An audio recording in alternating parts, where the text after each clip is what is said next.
Welcome back to the I Am Energizer podcast. This episode is about 40 days of no food fasting, no meals fasting. And guess what? I completed it.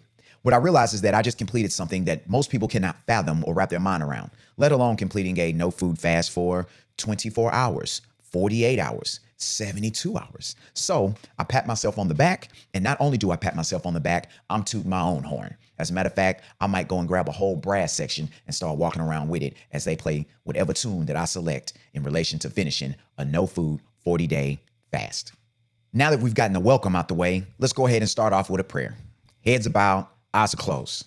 Dear God, not only are we thanking you for this day, but we're thanking you for all of those who are tuning in right now that are here to join us in an effort to be a better version of themselves. But while we are thanking you in that manner, I also like to put in a quick word. For those who have showed up for negativity, ill will, jealousy, envy, and all those other things that do not correlate or land on the frequency of positivity or putting the unity in community through being the better version of ourselves and investing in our healing and our betterment, may they gather their things now and take they and leave. You need to leave. Amen. All right, so the first question most of you probably have on your mind is, what in the heck made you do 40 days of no food fasting? Well, it's simple. First and foremost, through the past couple of years, let's just probably say a good 2 years or so, I've been working on my relationship with God. And a lot of people speak on this and say that, but this is this is a for real working on my relationship with God in a way that I would have never imagined, never perceived, I couldn't have wrote this. But within me working with God, we developed a great relationship. I had to go through some things. I had to let some things go. I had to cut some people off. I had to do particular things that showed him that for us to get to where we are in our relationship, ultimately, I needed to prove myself. And one of the biggest things that God operates with is trust. So there were many of things that had to happen for me and him to develop that trust. Another huge thing is honesty. All right. And so when you operate and you deal with God, you can't be the fake version of you. He don't rock with that. That's not who he is. So in the being that he is, you have to be true. He gonna pick up on it. He gonna know you lying. And not even from a, oh, I'm gonna go check the books, or, I'm gonna run it back, or I'm all powerful. It has nothing to do with that.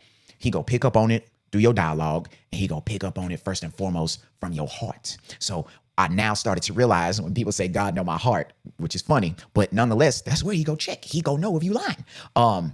And he's probably pretty used to a lot of people lying to him. So best believe he probably side-eyeing you too, based on probably all the other lies you done told and you trying to have this conversation and relationship with him. There's probably a lot of look in your direction. Nonetheless, immediately getting to it, I asked God for something specific. For me, I don't know if it was a hard ask or not, but it was something that was very specific, something quite unique, something very special unto me and my spirit and my energy. Had nothing to do with money, had nothing to do with wealth, abundance, or none of those other things that, people would think of when they ask God for something. But this was a specific experience that I asked God to have. And he said 10 days, man. Go ahead and knock out them 10 days. And 10 days has started. So I asked God for something. He asked me for something. It's a reciprocation there. For me to entertain or to provide you with what you asked me for, well, for us to even get to that part of the road, you got to do something for me. All right. So I respected that. A lot of times we ask God for things and we do nothing in return. There's no effort in return. There's no positivity or good energy in return. Some of y'all don't even say thank you when you get it. You just take it for granted. So with that being said, I asked him, he said 10 days, there we are. So day 1 through 10, easy breezy. I fast a lot. Sometimes I'll do 3 days, 1 week, 5 days the next, 7 days the next, then I go 10, something along those lines. So this is something that for me, I'm not saying I trained up to, or that is quote unquote so easy, but I have prepared myself to be able to, at minimum, go 10 days no food. I've put myself in that position to understand how to regulate the body, regulate the mind. And for those who don't know me, let me just provide you with this information so you know who you're dealing with. I've never drank liquor or wine or none of those things a day in life. I've never tried it, never cared to. 2, I haven't eaten meat since about 2006, 2007. So I'm coming up on 20 years. I don't like meat, don't prefer meat, not looking for a meat byproduct like a veggie hot dog or, things that resemble. No, now I'm not substituting it for something fake. I just not into it. Then the next thing is never tried a drug, 100% sober, never cared about any of those things. So I don't do them. So no substance abuses or trying and none of that over here. So at my big age, I've done none of those things and I gave up something 20 something years ago. That's who I am. So with that being said, 10 days in, felt good. And I was excited when I hit my 10 days. Very excited because, the ask was over. I asked him for something. He asked me. And now I'm looking at God like, hey, time to pay up. What's up? Once I got to the 10 days, I started eyeing the 20-day mark. Fun fact, last year I pulled off 15 days and I did want to go longer. And the vexing part about it when I had to come off the fast was I was going to a family reunion on my in-law side and it was day 15 that I was hitting when we were going into this family reunion. And I knew it. I felt it in my energy and I just knew what I knew, that they was not going to have the food that I eat and it was going to be something. And so I just kind of prepared myself maybe like a day or two before, I think, and was started to come off or to, eat things like grapes, mango, papaya, cantaloupe, melons, watermelons, something like that. Just hydrating type foods that would be easy on the digestive tract so I can go into this, for the meals that we paid for with the family reunion package. Turns out meat and everything. Meat and everything. I was hot. Live it. So again, 15 days I made it and I knew I could have made it longer. So now, fast back forward, I'm at day 10. I start eyeing 20 days. All right. Now, the 20 days for me was a personal goal. And at that point, there's kind of like this running joke at work, like, hey, Energizer's fasting 40 days, 40 nights. Now, in the back of my mind, it's like, who not eating for 40 days, 40 nights, bro? I'm just going to do 20. So that was it. I'm only thinking I'm going to do 20 and 20, here I come. But I didn't think about 20 till I got to 10. That's us in life. Sometimes we have these big aspirations, but let's get to some of those smaller goals first. Complete those smaller goals. Now let's eye the next big thing. So it was me setting those goals after a particular version of completion, or as I got closer to that particular goal, now I got my eye on something bigger. And it started off as a joke, but it became something that was en route to being completed. So I bet you a lot of you are thinking like, Energizer, you still not telling us how you got to 40 days, bro. Like if you asked for what you asked for and then God told you 10 days and you crazy for going anything past 10 days, not eating food, then you talking about you doing 20 days. God, it came through. He came through. You know what I'm saying? So, my energy was good. I was excited. It was a dope experience. I wish I could tell you more, but I can't. But he came through. So not only did he come through once, he came through twice. So like, what? So now at this point, I got to match it. You know what I'm saying? It's something I got to do. So I had my eye on the 20 day after the 10. He comes through and, I'm on the up and up. Now, on day 22 of the fast, I was met with a little adversity, if you will. All right. I was met with some adversity. I was met with something that was oh too common in a particular trauma loop that I've experienced throughout my life. So one of those things that I experienced throughout that process was, one, you can be aligned with God and do the things that you do. That doesn't mean that people will not come into your life or you won't be around or in certain situations that you don't belong in, you shouldn't be aligned with, et cetera, et cetera, et cetera. I'll elaborate more about that later. But at that point, it was kind of cool because I already had him on the line. I had been fasting. So when I experienced what I was experiencing, who better else than to ask what to do? So it mattered not about any of the noise that I heard around me. It was the silence that was providing me with the answers. And that silence was allowing me to navigate through the noise. Some of the things that I will say that I noticed that I don't think I probably would have noticed if I was eating was two things. As I was going through the things that I was going through, I noticed one, certain things that which is a part of appetite, because a lot of what we digest or what we have in our social media appetite, our food appetite, our drama appetite, our appetite for interaction with the people that we have certain interactions with, adult interactions. Those things are a part of your appetite. And at 25, I had went to change that. I knew that appetite was a huge thing. So I put appetite at the top and I broke it down into two, whether it be food appetite that takes out most men. It could be diabetes. It could be high blood pressure. It could be any of those things based on gout, hypertension, all those things. But these things are based on the dietary choices. So I had seen some of those examples throughout life and knew that this was something that I needed to tame. Food appetite. The other one was women. I was trying to hone and get an idea of men's appetite for women only grows, and not harnessing or taming that appetite could put you in a position to be detrimental to yourself, whether it be the baby mama you run into, whether it be the one that's real needy and sweet, but she always needs you and is clingy and those type of things, whether it be the combative, argumentative one, but she got a bad body and everybody want her and use the one that got her, but you got to deal with some other things. It's so many avenues that this goes on.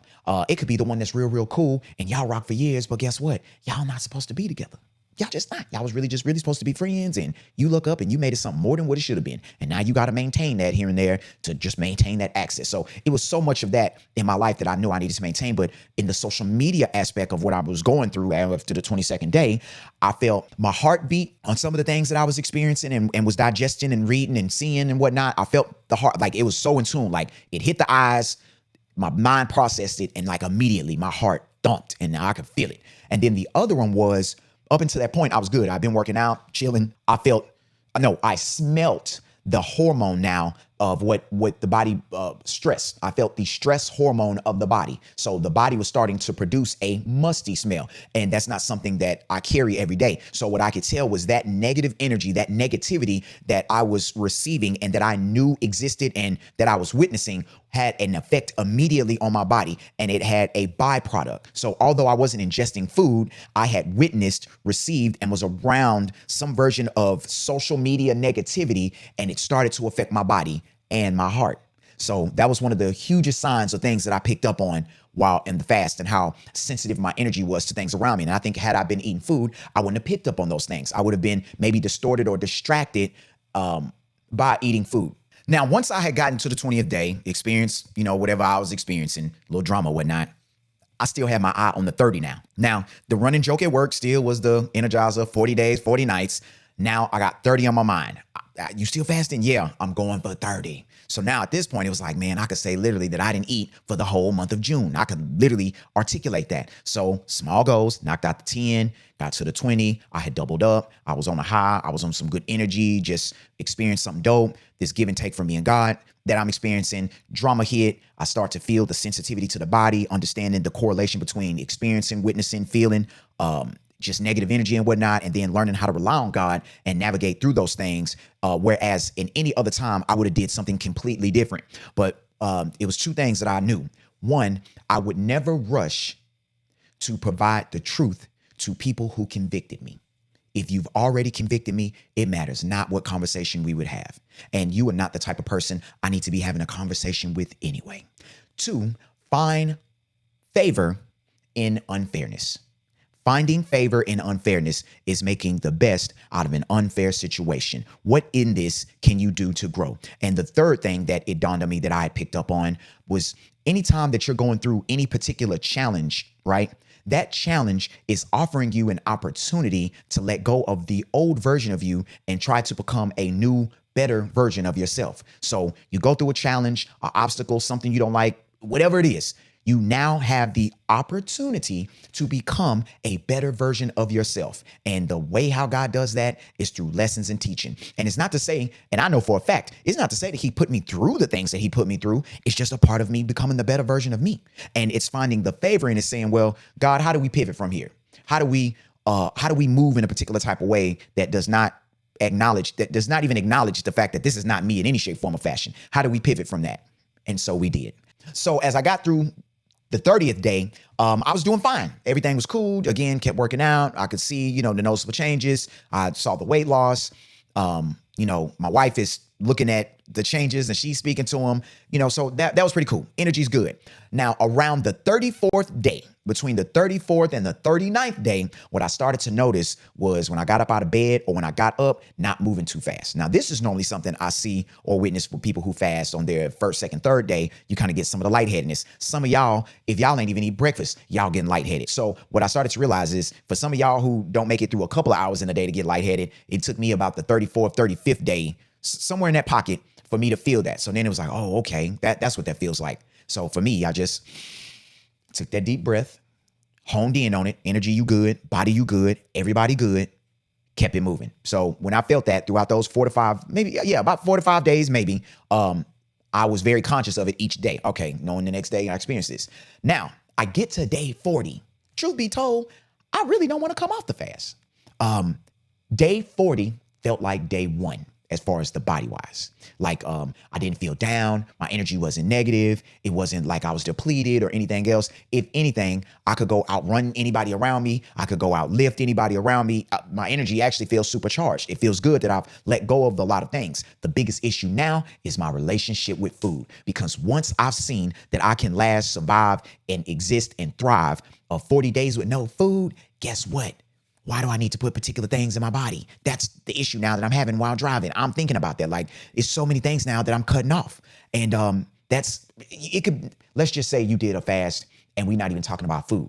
It could be negative people. Once you go 40 days without those negative people, you go grow to a point where it's like, why would I keep those type of negative people in my life? You're going to be very, very strict on how you enforced your boundaries now that you created, this discipline and this new habit that you created. You're not going to be looking forward to dealing with no quote unquote negative people. So with that being said, this is what I found was more symbolic in my life. The food thing is one thing. That's a version of who we are in our day to day. Our food speaks a lot to our personality. It speaks a lot to our choices. It speaks a lot to our discipline, right? It speaks a lot to the nourishment and how we guard the nourishment or the things that we go in our body. It speaks to appetite. So what I challenge you in this process and the process that I've been through, but how I challenge you in making it to this point of the podcast is find something that you give up. If we were climbing a mountain and let's just say you had to eat less food as you went so your body could get lighter as you go, what is more important to you? Is it the food or is it accomplishing the goal? Let's just say you on one end of the mountain, God is at the top of the mountain. As you go up, you start to realize the terrain gets a little challenging in certain spots, and ultimately, so does the oxygen. It gets a little lighter. So what do? Do you pick up more stuff along the way? Do you pick up more trauma along the way? Do you grab and hoard and harbor a bunch of food along the way? Do you go and grab and hold on to all these negative emotions all the way, or get all these people that's quote unquote go walk with you up the mountain as you trying to go build this relationship with God, but now all them people have distracted you and gotten in the way? Like, it's so many things that we can put in place of food in the example that I've set, and in my mission of pulling this off, that you could apply to your life. It's so many things. So upon me completing the 40-day no food fast, my body feels great. I lost a pretty good amount of weight. I feel great in my legs for sure. Like, I'm much lighter in the legs, but it was the spiritual developments that were more so the enriching side of things. And it was the discipline that I was able to apply in not eating food that allowed me to apply that discipline towards other difficult situations. It allowed me to have the mental clarity that I needed to navigate rough waters, tumultuous times, drama, dealing with trauma. It was so many things that I was able to address within me that allowed me to operate in the best version of me, because I'm in the process of being the best version of me. And I mean, now it's time to apply it. And what started off as a joke, Energizer fasting 40 days, 40 nights, turned into me not only pushing myself, but it also was something that I also provided unto God, that, hey, you asked me for this and you went above and beyond for me. I want to match that to you and show you that I am an obedient spirit, or I am the spirit that will go above and beyond. And as you've been told me to start this podcast and I have been disobedient during this fast, I'm going to go ahead and start this podcast and start doing what you asked me to do. So here I am, not doing what you asked me to do a while ago.